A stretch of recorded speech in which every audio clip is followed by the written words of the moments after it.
Buenos días, tardes o noches a todos y todas. Mi nombre es Valentín Velázquez y en la clase de hoy hablaremos de la anatomía del hipocampo. El hipocampo es una formación nerviosa que desde el punto de vista filogenético de la evolución, del desarrollo del sistema nervioso central humano, pertenece a la arquicorteza. Filogenéticamente se pueden dividir capas a nivel de la corteza cerebral y estas capas se clasifican, se estratifican de acuerdo al momento de su desarrollo. Con lo cual, por ejemplo, aquí con el color rojo tenemos a la arquicorteza, que contiene al hipocampo, que vamos a estudiar en la clase de hoy. Pero en color amarillo se encuentra representada la neocorteza.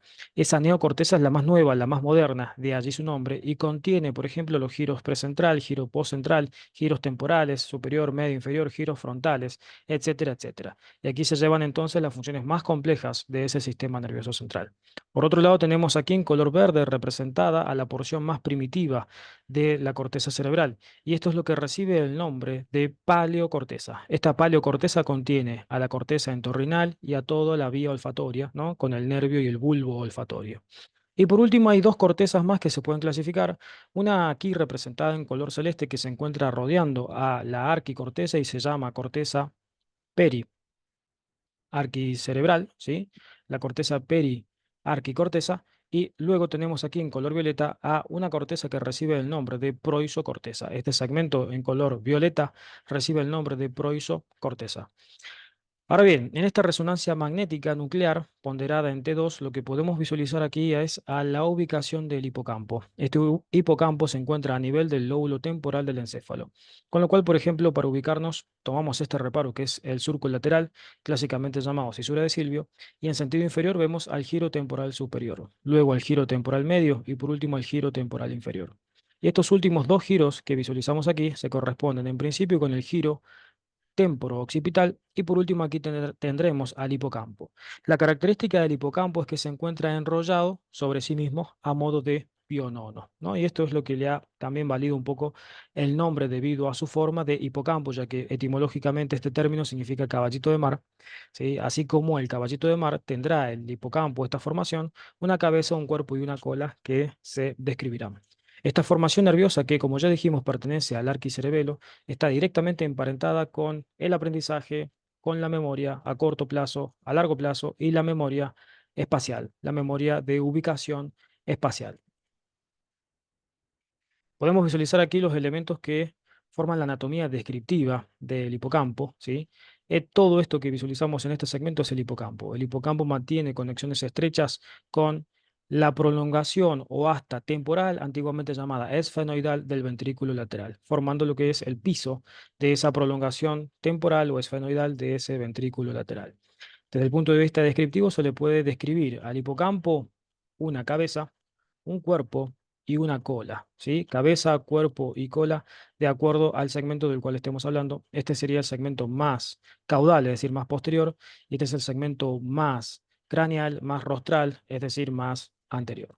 Ahora bien, descriptivamente al hipocampo se le suele describir también otro giro, que es el giro dentado. Este giro dentado forma parte del hipocampo, ¿sí? Este sería el giro dentado del hipocampo, pero esto que visualizamos aquí, que acabamos de describir como cabeza, cuerpo y cola, es lo que pertenece al hipocampo propiamente dicho, ¿sí? El hipocampo propiamente dicho.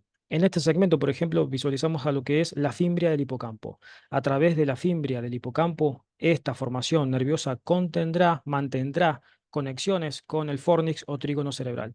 Y a partir de esas conexiones va a participar el hipocampo de la formación del sistema límbico, sistema que está directamente relacionado con el procesamiento de las emociones, con la memoria y el procesamiento de la vía olfatoria. ¿Sí? El procesamiento de la vía olfatoria. Por debajo de la fimbria del hipocampo visualizamos a la fisura hipocampal, ¿sí? Fisura hipocampal. Y luego aquí la porción del giro dentado, ¿sí? Porción del giro dentado. En sentido medial a el hipocampo y luego en sentido lateral tendremos una lámina de sustancia gris, ¿sí? Una lámina cortical que pertenece a la corteza, pertenece a la arquicorteza, que es el llamado giro parahipocampal. Este giro parahipocampal también se suele describir dentro de lo que es todo el hipocampo, ¿no es cierto? Toda la formación del hipocampo. El hipocampo tiene esta característica de encontrarse enrollado sobre sí mismo en condiciones normales. Este movimiento de enrollamiento se produce durante las semanas 14, 16 y 18 del desarrollo embrionario. En algunas condiciones, este enrollamiento no se logra producir por completo. Y eso puede estar algunas veces relacionado con ataques epilépticos o crisis convulsivas de el paciente, ¿no? De la especie humana en este caso. Visualizamos aquí a la formación del hipocampo, ¿sí? Todo esto es el hipocampo que va rotando sobre sí mismo gracias a la presencia del surco hipocampal. Y de esta manera queda dispuesto como visualizamos en la figura referenciada con la letra D, con el giro dentado en principio, con luego el hipocampo propiamente dicho, en el cual se van a describir cuatro segmentos, ¿sí? Que reciben el nombre de CA1, CA2, CA3 y CA4, haciendo alusión a la forma que tiene esta parte del hipocampo, que es semejante a los cuernos del dios Amón, ¿no? Por eso esto se llama Cornus Amonis. Y Cornus Amoni. Y de acuerdo al número de capas que tenga este segmento, ¿no? Por ejemplo, el segmento 1, el segmento 2, el segmento 3, se va a clasificar, se va a estratificar, se va a dividir el segmento 1 con respecto al segmento 2 debido a la diferencia entre las capas que presentan cada uno de esos segmentos que se describen del hipocampo propiamente dicho. Luego aquí lo que visualizamos es al subículo. Esto que vemos aquí es el subículo.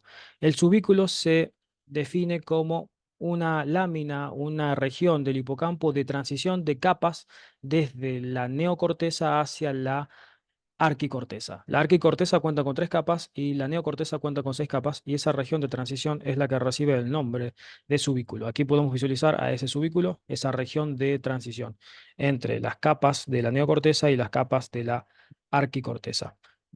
Cornus Amoni 1, 2, 3 y 4. El 1 es el más susceptible a intoxicaciones, por ejemplo. Y luego aquí nos encontramos con el giro dentado, ¿sí? El giro dentado. Vemos claramente que la forma se asemeja a la configuración de un pionono, en el sentido de que se encuentra enrollado sobre sí mismo a través de estos movimientos de rotación que se producen durante esas semanas mencionadas del desarrollo embrionario, que eran la 14, la 16 y la 18. Aquí podemos visualizar las diferentes capas desde el punto de vista histológico que presenta el hipocampo, y esto tiene que ver con los tipos de neuronas que presenta el hipocampo, principalmente dos, neuronas piramidales, aquí una neurona piramidal representada, y el otro tipo de neuronas son neuronas granulosas. Aquí podemos ver el soma neuronal que constituye el estratum piramidal, ¿sí? Y desde aquí hacia inferior vemos a las dendritas, dendritas en sentido apical, que luego van a dirigirse hacia el estrato radiado y el estrato lacunoso molecular. Pero desde el soma hacia arriba sale la prolongación, el cilindro eje, ¿no? El axón, la prolongación axónica de esta neurona de tipo piramidal. Y eso configura una lámina que recibe el nombre de alveus, ¿sí? Eso es el alveus. El alveus es una delgada capa de sustancia blanca que cubre al hipocampo por encima y está formada por los axones que salen desde los somas neuronales de las neuronas piramidales. Eso es el alveus. Aquí podemos visualizar exactamente lo mismo. Vemos al subículo, región de transición, y aquí, en este color azulado, por el tipo de tinción, vemos al alveo, ¿sí? Al alveo que luego se continúa con la fimbria del hipocampo y a partir de allí con el fornix, trígono cerebral, o por su nombre clásico, bóveda de cuatro pilares de Winslow. Aquí los dos tipos de neuronas principales que vamos a encontrar a nivel del hipocampo, neuronas granulosas y neuronas de tipo piramidal. ¿Sí? Estas neuronas mantienen conexiones con diferentes regiones de la corteza cerebral y del encéfalo en general. Estas ilustraciones son del mismísimo Santiago Ramón y Cajal. Y por último, visualizamos aquí las tres partes que configuran al sistema límbico. Dijimos que el sistema límbico participa en lo que es el procesamiento de la memoria, de las emociones y de la vía olfatoria, de la olfacción. Aquí en color celeste, esta capa que está formada en principio por el giro para-hipocampal, luego aquí la continuación por el giro retroesplenial, ¿no? O porción del istmo del cuerpo calloso, ¿no? El giro que se encuentra por detrás del esplenio del cuerpo calloso o rodeta antiguamente llamado el cuerpo calloso. Luego se continúa con el giro del cíngulo, en realidad no el giro del cíngulo, sino con el cíngulo propiamente dicho. Y por último termina aquí en este giro que es el giro subcallosal, ¿sí? Giro infracalloso, también llamado giro preterminal, que se encuentra aquí en este segmento. Luego aquí vemos al hipocampo propio, ¿no? Al cornus amoni, manteniendo conexiones a través de la fimbria del hipocampo y luego a través de una lámina de sustancia blanca que se encuentra por encima del cuerpo calloso, que se llama indusium grisium, con la vía olfatoria, con el nervio olfatorio y el bulbo olfatorio. Y por último, aquí visualizamos a el giro dentado manteniendo conexiones con los cuerpos mamilares, ¿sí? A partir de el trígono cerebral o fornix, o como era llamado antiguamente, en la bóveda de cuatro pilares de Winslow. En este segmento, en este sentido, existe un haz que participa de la formación de todo este sistema límbico que se llama haz mamilotalámico o fascículo de Vic-Dacir. ¿Sí? Fascículo de Vic-Dacir o haz mamilotalámico que mantiene conexiones con el tálamo y el cuerpo mamilar, por eso se llama haz mamilotalámico.